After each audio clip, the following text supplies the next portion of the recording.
আচ্ছা প্রথমে দেখো মনোমারটা নিয়ে ব্রাশে করে আগে নেল বেডে লাগিয়ে নেবে, ঠিক আছে? টিপসের উপরে মনোমারটা লাগিয়ে নেবে। এতে কি হবে, এর উপরে যে অ্যাক্রিলিক পাউডারটা দেবে সেটা ভালোভাবে বসবে, ঠিক আছে? তারপরে ব্রাশটাকে টিস্যুতে মুছে নেবে, মুছে নিয়ে আবার ডিপ করবে মনোমারে। ডিপ করার পরে এই দিকটায় যে ডিপ করছো এখানটায় তুমি গাটায় মুছে নিচ্ছ, মুছে নিয়ে এই পাশটা যে থাকবে না ব্রাশের, এই পাশটা এইরকম করে ডোবাবে, ঠিক আছে? ডুবিয়ে ধরে রাখবে কিছুক্ষণ। ধরে থাকার পর যখন দেখবে বেশি করে উঠছে ব্রাশে, তারপরে তোমার যেখানে লাগিয়েছো মনোমারটা ডগের দিকটা করে অ্যাক্রিলিক পাউডারটা লাগিয়ে আবার টিস্যুতে মুছে নেবে। মুছে নেওয়ার পরে আবার এরকম করে স্প্রেড করে দেবে, গোটাটা যেন স্প্রেড হয় পুরো টিপসের উপরটায়। দরকার পড়লে মুছে নেবে, আবার মনোমারে ডিপ করবে, আবার এখানে নেল বেডটা ভালো করে ক্লিন করে নেবে।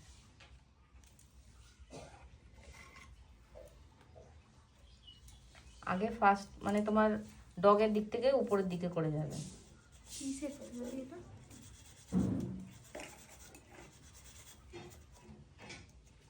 মুছে নেবে, আবার এখানে ডিপ করবে, এই দিকটা মুছে নেবে, দেওয়ার পর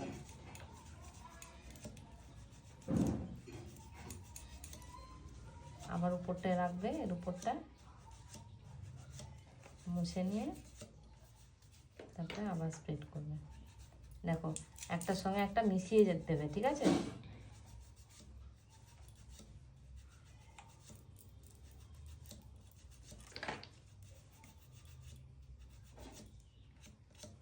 এখানে আমাদের কিউটিক্যাল এরিয়া থাকে, কিউটিক্যাল এরিয়া মানে আগে পর্যন্ত করবে।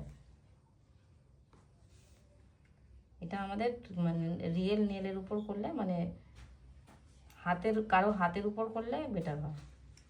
টিপসের উপর করলে এই যে গায়ের গুলো না অসুবিধে হচ্ছে।